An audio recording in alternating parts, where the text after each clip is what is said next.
আজ আমি জানাবো কোন কন্যা সন্তান জন্মগ্রহণের পর তার বাবাকে এবং বিবাহের পর তার স্বামীকে রাজা করে দিতে পারে। নিউমারোলজি অনুসারে কোন ডেট অফ বার্থ অর্থাৎ কোন তারিখে জন্মগ্রহণ করলে কন্যা সন্তানেরা খুব পয়মন্ত হয়, যেই তারিখে জন্মগ্রহণ করলে এরা জন্মের পরই বাবার উন্নতি হবে, আবার যখন বিবাহযোগ্য হবে তখন বিবাহের পরে তার শ্বশুর বাড়ি ধনধান্যে পূর্ণ হবে।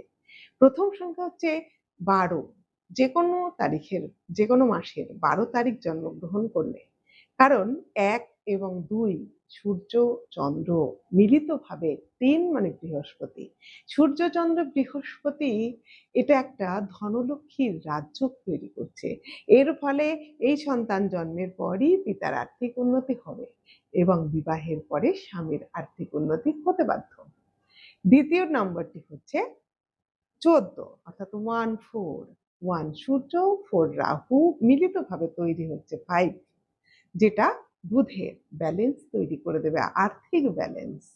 তাই এখানে বুধাদিত্য যোগ তৈরি হচ্ছে, আবার লাকি লক্ষ্মী যোগ সেটাও তৈরি হচ্ছে। তো সেই কারণে এই সংখ্যায় যারা 14 সংখ্যায় জন্মগ্রহণ করবে তাদেরও স্বামীর উন্নতি হবে ব্যাপক। এবারে আসি 15 অর্থাৎ 1 সূর্য এবং 5 বুধ মিলিতভাবে হচ্ছে 6 অর্থাৎ শুক্র। এখানে ধনলক্ষ্মী রাজযোগ তৈরি হচ্ছে। এর ফলে এই সন্তানেরা জন্মের পরেই ভীষণভাবে লাক্সারিয়াস লাইফ লিড করবে এবং জন্মাবেই বড়লোকের ঘরে, এবং এদের বাবার বাড়ি গাড়ি ফ্যাক্টরি সবকিছু বৃদ্ধি পাবে। এমনকি স্বামী যখন বিবাহের পর সে কোম্পানির সিইও হতে পারে, আবার তার বাড়ি গাড়ি হতে পারে, নিজস্ব ফ্যাক্টরি, সেটাও কিন্তু এই সময় হয়ে যেতে পারে যদি তার সঙ্গে বিবাহ হয়। এবারে আমরা লাস্ট সংখ্যাটি আসবো 19 যাদের 19 তারিখ জন্ম। 1 যেমন সূর্যের সংখ্যা, 9 তেমন মঙ্গলের সংখ্যা। এই 19 মিলিতভাবে আমরা আবারও সূর্য পাচ্ছি। অর্থাৎ এই সংখ্যায় যারা জন্মগ্রহণ করে তাদের কিন্তু এত ক্ষমতা থাকে যে এরা যেখানে হাত দেবে সেখানেই সোনা হয়ে যাবে।